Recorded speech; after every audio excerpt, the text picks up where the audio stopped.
All right, ladies and gentlemen, the last lesson of this chapter, okay? Finding the excluded values, okay? Now, this is strictly going to be on finding the excluded values. We are not going to be performing the operations indicated in the problem, okay? So we're not going to multiply, we're not going to divide, we're not going to solve, okay?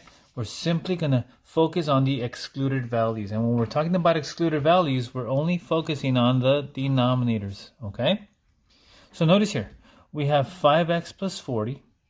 And so what we're going to do is find the value of x that would make this denominator equal 0. And to do that, you just simply set it equal to 0 and solve. That's all you got to do. So let's subtract 40.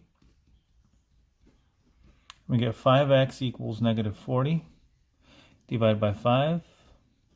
X equals negative 8. So notice if I were to plug in a negative 8 here, negative 8 times 5 would be negative 40. Negative 40 plus 40 would give me 0 in the denominator. So this is considered an excluded value. Okay? Don't confuse it with extraneous solution. Extraneous solution is when you actually solve. This is not a solving problem, but when you solve and then you plug it back in and it gives you a 0 in the denominator. So this is an excluded value. Okay, now what about this denominator here? Well, it's a trinomial. I'm going to go ahead and factor it. And then set it equal to 0, okay? So let's factor this. So this will be x times x. And then I need a 10 here, which is 5 times 2, and then 7. So that will work perfectly, the 5 and the 2, okay? Now notice here I have two factors here, x plus 5 and x plus 2. We've done this in other problems. So this will be x minus 5 right there, and this will be x equals negative 2. Sorry, x equals negative 5 and x equals negative 2. So those are my two other excluded values. So I have a total of 3 excluded values. Notice when I factor this, I get x plus 5 times x plus 2. So you just notice if I plug in a negative 5 there, that would make that 0. And if I plug in a negative 2 there, I would make that 0. So those are my excluded values. I have 3 of them. Negative 8, negative 5, and negative 2. Now, very important, there's going to be one like this on the test. We have a division problem, okay? So first of all, we're going to look at these two denominators, okay?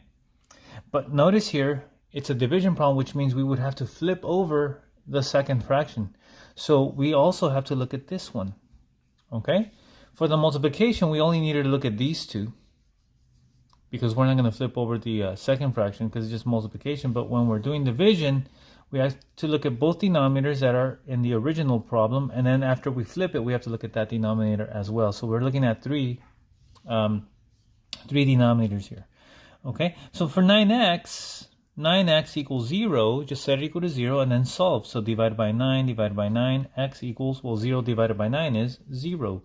Okay, so notice here, if you were to multiply 9 by 0, they would make the whole thing 0. So similarly here, what value of x would make this denominator 0? 4 times what number would make this denominator 0? Well, just like 9 times x was 0. Well, same thing here. We have x equals 0. So we have x equals 0 twice.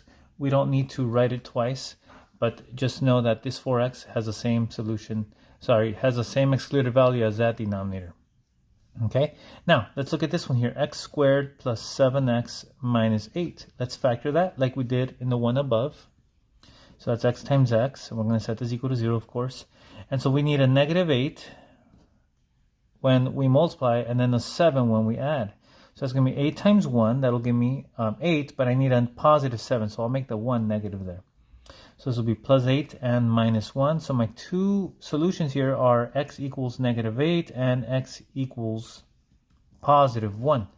Now, these, again, will be my excluded values, because if I were to plug this in here, a negative 8, that would make that 0. If I were to plug in a 1, that would make that 0. So here I have, again, 3 total excluded values.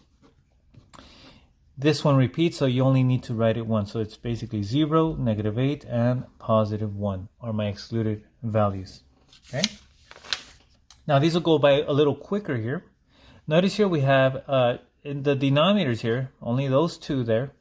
Since there's no variable there, there's no excluded value here. Okay, there's nothing I can plug in to the 9. It's just a 9 by itself. But over here I have an x. So what value of x would make this denominator 0? negative 8. So that's my excluded value right here. Okay. Notice here I have two variables, right? Two denominators, and each one has a variable. So this one here would be negative 2. X is negative 2 for this one. And actually, I forgot to write it on the other one, but it should be X should not equal negative 2. Or I could just write negative 2 is an excluded value. Over here I said that negative 8 is one. If I were to write it, X cannot equal negative 8. That's what that means. Okay, excluded value. So I could write it either like this, X cannot equal negative 2, or you could just write it in the box on the test. Just put negative 2 when it asks for the excluded values. Okay. Now, what about this one? It's just X by itself. Well, when it's by itself, then it's just going to be 0. So X cannot equal 0 also. So those are my two excluded values. Okay. Notice here, I only have two denominators, but only one of them has a variable. So just like this one up above, it's just going to be X cannot equal 0. Or if you write it like this, excluded values, we only have 0. Okay. So what would the excluded value be here? Just the only one with a variable. Notice this does not have a denominator, so we could think of this as over 1, but no variable there, so it's just this one here. So the excluded value here, again, when it's just a monomial, 2 times a variable, is just going to be 2 times 0, right? So X cannot equal 0 here. What about here? We have two denominators. They're both the same, so I only need to solve one of them here, right? X minus 6 equals 0. We know it's just going to be positive 6, right? Add 6, X equals 6. So that would be my excluded value there. X cannot equal 6, because if I plug in a 6 there, then I would have a 0. Okay, so my excluded value is 6. What about here? Again, notice I have an X there, but this one is the only one in the denominator. You could think of these as over 1. So all my denominators here are 1, X plus 4, and 1. But the only one I need to find the excluded value for is this one here. So that'll just be X cannot equal negative 4. Right? Because that would make this denominator 0. And finally here we have 1, 2, 3 denominators. So this one cannot equal negative 3. This one cannot equal positive 1. And let's factor this one to find out. X times X.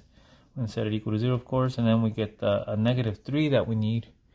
And the positive 2. So this will be 3 times 1 and make the 1 negative. So X plus 3 and X minus 1. Oh, well, it was the same ones we had here, right? So right here, this one cannot equal negative 3. And then this one cannot equal positive 1. So my excluded values, I only have two here, negative 3 and 1. That's it.